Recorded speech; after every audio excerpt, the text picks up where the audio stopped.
খবরদার কেউ একা একা ইফতারি করবেন না। একা ইফতারি করেন নাকি আপনারা? একসাথে। আল্লাহর হাবিব সাল্লাল্লাহু আলাইহি ওয়াসাল্লাম বললেন, কেউ যদি কাউকে ইফতারি খাওয়ায়, যিনি খাওয়ালো উনি রোজা রেখে যেই সওয়াব, খাওয়ানোর কারণে ওই সওয়াব। সাহাবারা বললেন, ইয়া রাসূলুল্লাহ, ইফতারি খাওয়ানোর মতো পয়সা তো আমাদের নাই। আল্লাহর হাবিব সাল্লাল্লাহু আলাইহি ওয়াসাল্লাম বললেন, ওয়ালাউ বিশারবাতিমা, যদি এক ঢোক পানি দিয়েও ইফতারি খাওয়া তবেও এই সওয়াব পাওয়া যাবে। ওয়ালাউ বিআযকা চিলাবান, এক ঢোক দুধ দিয়ে খাওয়ালো। ওয়ালাউ বিতামরা, একটা খেজুর দিয়ে ইফতারি করালো, এই সওয়াব। সুবহানাল্লাহ পড়েন। দুই ভাই ইফতারি করতে বসছেন, আপনার প্লেট থেকে একটা পেঁয়াজু আপনার ভাইয়ের প্লেটে দিলেন, আপনার ভাই একটা খেজুর আপনার প্লেটে দিল, দুইজনের ইফতারি খাওয়ানোর সওয়াব হয়ে গেছে। সুবহানাল্লাহ কইতে পারলেন না? পারবেন সবাই? একসাথে খাবেন না আলাদা? বাসায় একসাথে খাবার খান, আলাদা আলাদা না। কিভাবে? একসাথে। যদি একান্নবর্তী ফ্যামিলি হয়, ভাই বোন চাচা মামা একসাথে, তাহলে ছেলে মেয়েরা একসাথে বসবেন না। ছেলেরা সবাই একসাথে, তাদের খাওয়া শেষ, এরপরে মেয়েরা সবাই একসাথে। আর যদি নিজের ফ্যামিলি, স্বামী স্ত্রী ছেলে মেয়ে, তাহলে সবাই মিলে একসাথে খাবেন। খাবেন কোন হাতে? বাম হাতে নাকি? আওয়াজ করে কোন হাতে? আল্লাহর হাবিব বলেছেন, লা তাকুলু বিশিমাল, বা হাতে খেও না, ফা ইন্না শাইতানা ইয়াকুলু বিশিমাল, কারণ শয়তান খায় বা হাতে। আমরা খাই কোন হাতে? ডান হাতে। খাওয়ার শুরুতে কি পড়বো? খাওয়ার পরে কি পড়বো? মনে থাকবে? বাচ্চারা উল্টা কাজ করতে পছন্দ করে বেশি। দেখবেন বাচ্চারা ডাইন পায়ের জুতা পরে বাম পায়ে, বাম পায়েরটা পরে। আমার মেয়ে, আমি জুতা পরাই দিলে ঠিক, নিজে পড়লে বাম পায়েরটা দেয় ডান পায়ে, ডান পায়েরটা দেয় বাম পায়ে, আর গ্লাস ধরবে বা হাতে, যতক্ষণ আমি না ঠিক করে দিব। এবং বিসমিল্লাহ বলতে ওরা ভুলে যায়, বারবার স্মরণ করিয়ে দিবেন, বারবার। এখন ওর মস্তিষ্ক নরম আর উর্বর, ভেরি ফার্টাইল ওদের মস্তিষ্ক। যেইটাই ঢুকাবেন, এখন সফটওয়্যার হিসেবে যেটা ইনস্টল করবেন ওটা আজীবন থাকবে। চিল্লায় বলেন ঠিক কিনা? সিঙ্গাপুরে আমার প্রোগ্রাম, এক ফ্যামিলি আসছে, অনেক বড় বিজনেসম্যান ওখানকার, এসে বলে, হুজুর ইউটিউবে আপনার ওয়াজ শুনে আল্লাহ আমাদেরকে হেদায়েত দিচ্ছে, কিন্তু ছেলে মেয়েগুলোর তো বানাইতে পারতেছি না, নামাজ পড়ে না, আপনি একটু পানি পড়া দেন। কি পড়া? আমি বললাম বয়স কত? কয় 22। আমি কই পানি পড়া না, আমারে বাইটা খাওয়াই দিলে হবে না, কারণ কাঁচা না নোয়ালে বাস, পাকলে করে টাস টাস। আগে দেরি করা যাবে না, দেরি করলে কষ্ট হয়ে যায়। আল্লাহ হেদায়েত না দিলে তখন এদেরকে বোঝানো যাবে না। ছোট্ট সোনামণিরা, ওরা এখন কাদাকে যেমন খুশি তেমন ডিজাইন করা যায় কি যায় না? ডিজাইন করার পরে যখন শুকিয়ে যায় তখন আর কিছু করা যায়? তখন বাঁকা করতে গেলে কি হবে? ভেঙে যায়। একসাথে খাবেন, খাবার শেয়ার করবেন। একে অপরের সাথে খাবার শেয়ার করলে মহব্বত বাড়ায় দেয় কে? আল্লাহর হাবিব সাল্লাল্লাহু আলাইহি ওয়াসাল্লাম খেতে বসলে কখনো খাবারের বদনাম করতেন না। সহিহ বুখারীর হাদিস, মা আবা রাসূলুল্লাহ সাল্লাল্লাহু আলাইহি ওয়াসাল্লাম তুআমান কত্তু, কখনো খাবারের বদনাম করেন নাই। এই 63 বছরের জীবনে কখনো না, একবারও না। ইনিশতাহাহু আকালাহু, ভাল লাগলে খাইতেন, বেশি বেশি খাইতেন।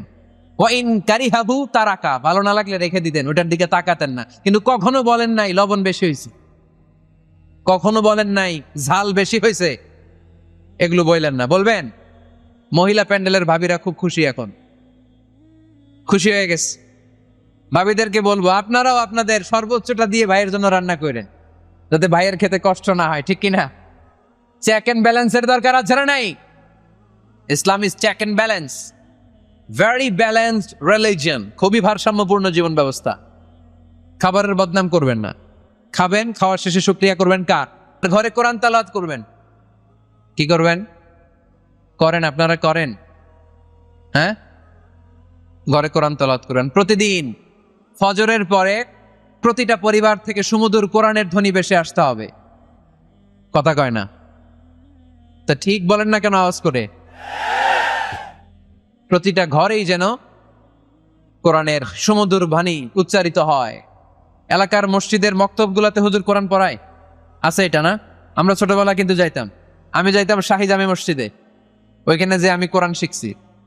তো মসজিদগুলোতে আপনারা এই মক্তবের সিস্টেমটা চালু রাখবেন, প্রতিদিন সকালে কোরআন পড়বেন। কোরআন যেটা মুখস্থ করবেন স্ত্রীকে শোনাবেন, স্ত্রী আপনাকে শোনাবে। প্রতি মাসের জন্য একটা সূরা নির্ধারণ করেন। কোনটা? একটা। এক মাসে একটা ছোট্ট সূরা মুখস্থ করা যাবে না? ধরেন সূরাতুত তিন, ওয়াত-তিনি ওয়াজ-জাইতুন, এটা এক মাসেও মুখস্থ করা যাবে না? যাবে। আজকে রাতেই আপনাদের ফ্যামিলি মিটিং এটা সিদ্ধান্ত নেবেন যে এই মাসের জন্য সবাই মিলে কোন সূরাটা পড়বেন। মুখস্থ করতে হবে, অর্থও জানতে হবে। আমার ফ্যামিলিতে এই মাসে চলতেছে সূরাতুদ দোহা। আমার ছোট মেয়েটা মুখস্থ করতেছে, একটা করে মুখস্থ করে আর শোনায়, আমিও ওরে শোনাই। আমার স্ত্রী আমাকে শোনায়, আমি আমার স্ত্রীকে শোনাই। প্রত্যেকটা ঘরে এই প্র্যাকটিসের দরকার আছে না নাই?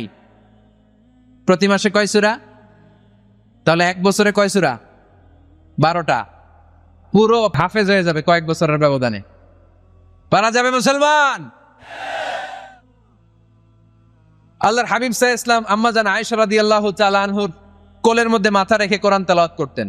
কানা রাসূলুল্লাহ সাল্লাল্লাহু আলাইহি ওয়াসাল্লাম ইয়াকরাউল কুরআন ওয়া রাসুহু ফি হাজরি ওয়া আনা হায়েদ।